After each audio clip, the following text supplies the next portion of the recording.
गुलाबी कलर के सुंदर से शादी के जोड़े में सजी संजना हाथों में दूध का ग्लास लिए सजे हुए कमरे में आती है और अपने सुहागरात की सेज की तरफ बढ़ते हुए खुद से कहती है।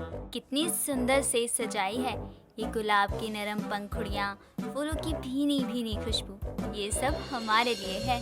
इतना कहकर वो दूध का ग्लास टेबल पर रख शर्माती हुई अपनी पहली रात के ख्यालों में खोई हुई अपनी सेज पर लगी फूलों की झालर से खेलने लगती है। फिर अचानक ही कमरे का दरवाजा खुलता है और पीछे देखने के चक्कर में उसे ध्यान नहीं रहता कि उसका हाथ फूलों की झालर में फंसा है और वो झटके से घूमती है और सारी फूलों की झालर उस पर आ गिरती है और अपने कॉलेज के बेंच पर सो रही संजना अचानक से बेंच पर जोर से मारते हुए उठकर कहती है।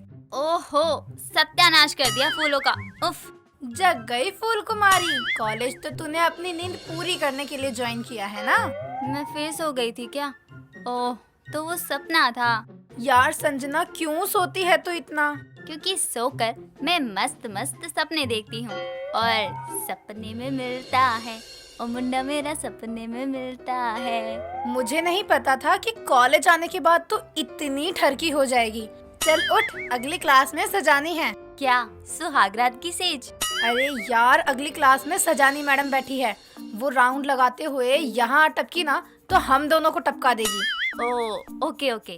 तभी संजना अपने बालों को ठीक करने विनी के साथ वहाँ से चली जाती है। संजना एक बेपरवाह और मनमर्जी मिजाज की लड़की थी। हर लड़की की तरह उसकी अपनी शादी को लेकर बहुत सपने थे, लेकिन शादी से ज्यादा अरमान उसने अपनी सुहागरात की सेज को लेकर सजाए हुए थे, जिसके लिए वो अक्सर सपने देखा करती। उसकी सहेली विनी उसकी ये बातें सुन सुनकर अक्सर बोर हो जाया करती। एक रोज वो अपने बॉयफ्रेंड अजय के साथ वॉक करते हुए घर जा रही थी। तभी रेड लाइट पर उन्हें एक फूलों से सजी शादी की कार दिखाई देती है, जिसमें दुल्हा दुल्हन बैठे हुए थे। संजना उस गाड़ी को एकटक देखने लगती है। तभी अजय उसके चेहरे के सामने चुटकी बजाते हुए कहता है। अरे क्या सोचने लगी? यही कि आज जब ये गाड़ी में बैठी दुल्हन अपने ससुराल पहुंचेगी तो अपनी पहली रात की सजी सेज को देखकर कितना खुश होगी। उसका तो पता नहीं, लेकिन तुम्हारे ख्यालात आज बहुत रोमांटिक नजर आ रहे हैं। शाम को चाय की जगह कोई लव ड्रिंक पी ली थी क्या? ओहो, मेरे जज्बातों की कदर कब होगी तुम्हें? अरे शादियों का सीजन शुरू हो गया है, तुम्हारी बारात मेरे घर कब आएगी? वो तो पंडित जी ही बताएंगे। माँ ने तो फोन करके उसकी जान खा रखी है कि शादी की तारीख निकालो, तारीख निकालो।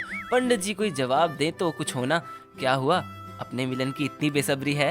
अब वो तुम भी ना कितने बातूनी हो। समय देखा है, अब तक तो मैं घर भी पहुंच गई होती। चलो।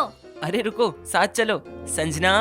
इतना कहकर संजना तेजी से आगे बढ़ जाती है और अजय भी उसके पीछे पीछे जाने लगता है।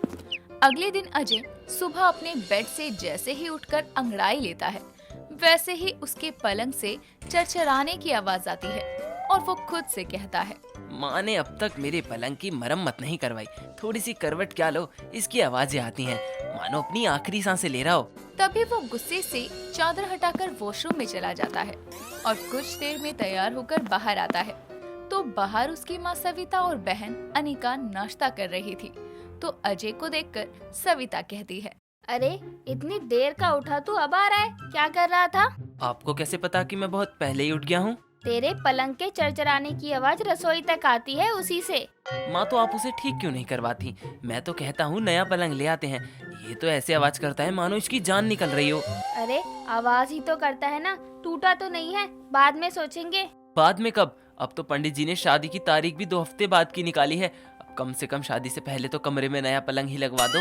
वाह वाह वाह, शादी से पहले ही क्यों? अभी शादी का खर्चा देखिए आपके नए पलंग का। अरे पगली, तुझे नहीं पता, लेकिन इसके नए पलंग की जरूरत मैं समझ रही हूँ।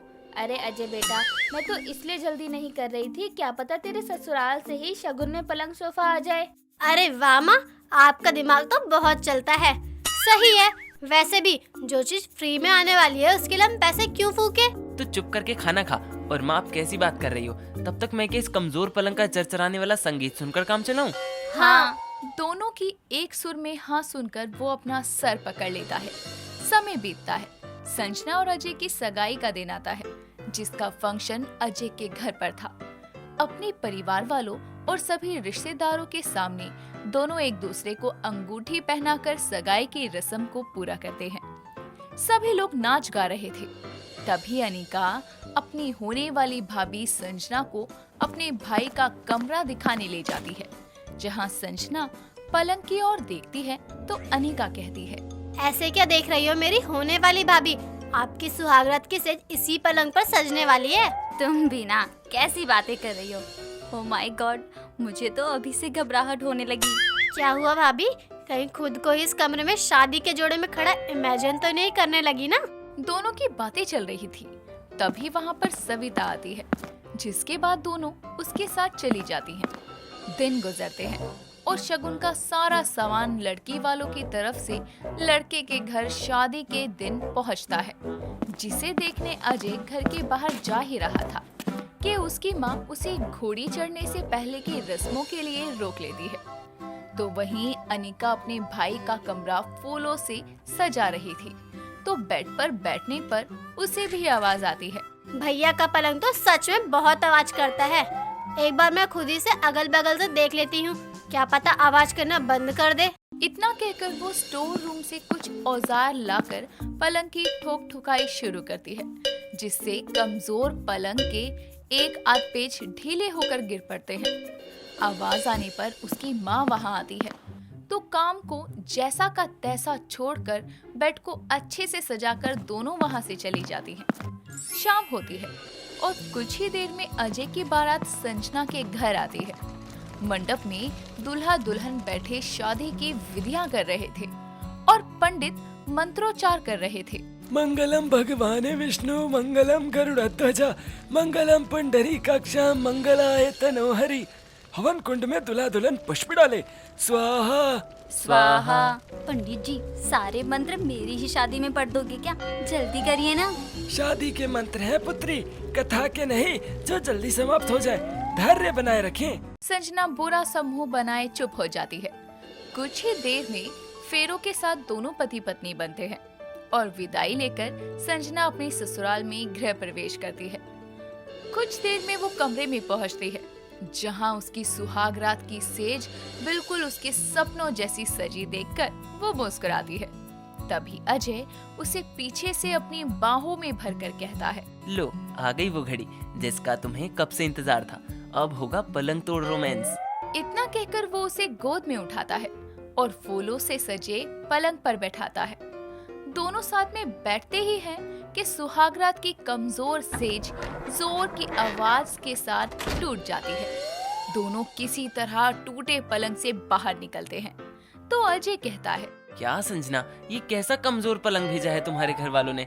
रोमांस शुरू हुआ नहीं कि ये टूट गया। मेरे घर वालों ने? पागल हो क्या? मेरे यहाँ से जो सामान आया है ना, उसमें तो पलंग ही नहीं है। ये सुहागरात की कमजोर सेज तुम्हारे घर की देन है। हे भगवान, यानी ये मेरा ही चरचराने वाला पलंग है। 6 सालों तक ये पलंग मेरे साथ रहा, लेकिन इसको भी मेरी सुहागरात के दिन ही बिखरना था। सही कहते हैं, सुहागरात के समय पलंग भी साथ नहीं देता। बावरे हो गए हो क्या? कुछ भी बोले जा रहे हो। मेरी तो किस्मत ही खराब है। सुहागरात की ऐसी कमजोर सेज मुझे ही देखनी नसीब होनी थी। तुम पसरो ऐसी सेज पर, मैं चली हॉल में। सुहागरात की कमजोर सेज को बिखरता देखकर संजना गुस्से में वहाँ से चली जाती है और बेचारा अजय अपना सर पकड़े बैठ जाता है।